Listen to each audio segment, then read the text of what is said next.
you're afraid to become, he's in a fantasy. He's your reflection without the lies. Kill who you've been.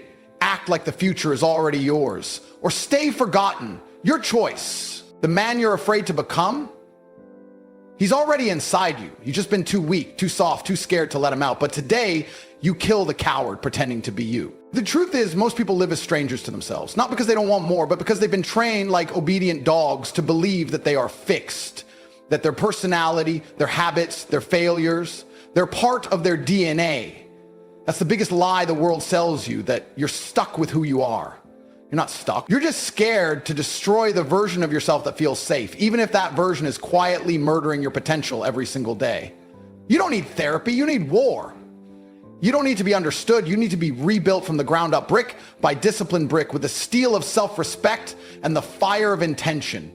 You've been taught to find yourself, like your best version is hidden under a rock, waiting for you to stumble on it while scrolling through your phone at 2 a.m. That's not how power is born. You don't find yourself, you forge yourself. You eliminate the man who wakes up dreading life and you replace him with someone who commands it.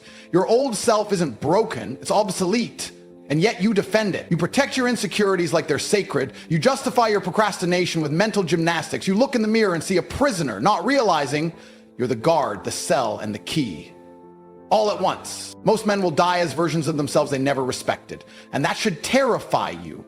If the thought of remaining who you are for the rest of your life doesn't shake your soul, then you're already lost. Because deep down, you know there's a version of you who speaks with fire, who walks like a storm, who commands respect without raising his voice. You've seen glimpses of him. In moments where you acted without fear, stood tall in chaos, made a decision with absolute certainty. He showed up, and then you buried him because the world told you that standing out was dangerous, that confidence was arrogance, that power was toxic. A weakness is toxic, and you've been addicted to it because it feels safe, predictable, easy. But comfort is the cage, and you've been living like a pet when you were born a predator. Who you are is not who you must remain. That one sentence can rip open your reality if you let it. Your habits are not you. Your failures are not final. Your fears are not facts. But here's the catch. You have to kill the coward before you can crown the king. And it won't feel like inspiration. It'll feel like death, because transformation is always violent. Rewriting your identity means letting go of the traits you've used to survive, the excuses, the trauma, the stories. You have to become the person who would rather burn than live another day playing small. That's the gateway. You don't tiptoe into greatness, you erupt into it. So when I say become the man you fear you can't be, I'm not saying pretend.